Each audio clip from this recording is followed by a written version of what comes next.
আজকে আমি দেশি পাবদা মাছ দিয়ে খুব সুস্বাদু একটা ঘরোয়া রান্না করছি।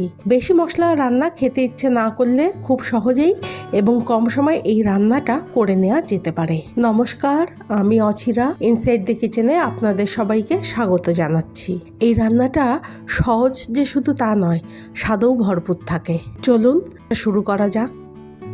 এই রান্নার জন্য প্রথমেই আমি একটা বড় টমেটো, 1 চামচ গোটা জিরে, 2টো কাঁচা লঙ্কা আর 1 ইঞ্চি মতো আদা নিয়েছি। জিরেটা বাদ দিয়ে বাকি উপকরণগুলোকে জলে সেদ্ধ করে নিচ্ছি। এইদিকে আমি 5 পিস মতো পাবদা মাছ নিয়েছি। নুন, হলুদ গুঁড়ো, সর্ষের তেল মাছের গায়ে মাখিয়ে নিচ্ছি। মাছের গায়ে তেল মাখিয়ে নিলে কিন্তু মাছ ভাজার সময় তেল ছিটে আসার সম্ভাবনাটা কমে যায়।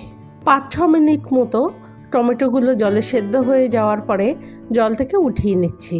এখন টমেটোর গায়ে জামা মানে খোসাটা খুলে দিচ্ছি। এখন এই সব উপকরণগুলোকে একসাথে মিক্সিতে বেটে নিচ্ছি। এই দেখুন, সুন্দরভাবে বাটা হয়ে গেছে। কড়াইতে সর্ষের তেল দিয়ে দিচ্ছি। তেল গরম হলে প্রথমেই আলুগুলো দিয়ে দিচ্ছি ভাজার জন্য।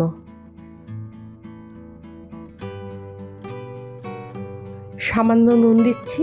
একটু সময় নিয়ে মিডিয়াম টু হাই ফ্লেমে আলুগুলো ভেজে নিয়ে উঠিয়ে নিচ্ছি। ওই তেলেই এখন বড়িগুলো ভেজে নিচ্ছি। এখানে কলাইয়ের ডালের বড়ি নিয়েছি। এই বড়িগুলো দোকান থেকে কেনা আর স্বাদও কিন্তু বেশ ভালো। বড়ির যদি স্বাদ ভালো হয় তাহলে কিন্তু ঝোলের স্বাদও ভালো হবে। বড়ির যে নিজস্ব একটা স্বাদ আর গন্ধ থাকে সেটা কিন্তু ঝোলের মধ্যে ঢুকে যায়। আলু আর বড়ি ভাজা হয়ে যাওয়ার পরে মাছগুলো ভেজে নিচ্ছি। পাবদা মাছ নরম হয়, তাই খুব সাবধানে ভাজতে হবে। হালকা করে দুবারে আমি মাছগুলোকে ভেজে নিচ্ছি। পরের ধাপে বাকি 2টো মাছ ভেজে নেব। কড়াইতে তেলের পরিমাণটা কমে গেছে। সামান্য তেল দিয়ে দিচ্ছি। ফোড়নে দিচ্ছি একটু গোটা জিরে আর কালো জিরে একসাথে। টমেটো আদার যে পেস্টটা বানিয়ে রেখেছিলাম সেটা দিয়ে দিচ্ছি। আর দিচ্ছি 1/2 চামচ মতো হলুদ গুঁড়ো আর 1/2 চামচ লাল লঙ্কার গুঁড়ো, নুন। এই সমস্ত কিছু দিয়ে মশলাটা একটু কষাতে থাকবো।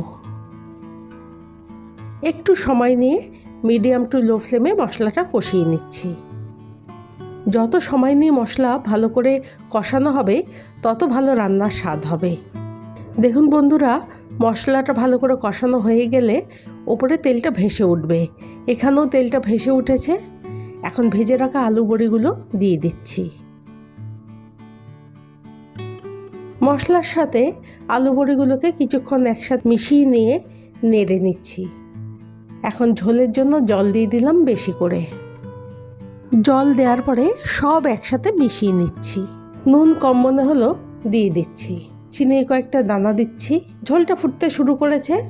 ঢাকা দিয়ে রাখছি মিডিয়াম টু লো ফ্লেম করে, যাতে আলুগুলো তাড়াতাড়ি সেদ্ধ হয়ে যায়। আলুগুলো এমনিতেও ভাজা ছিল, সেদ্ধ হতে বেশি সময় নেবে না।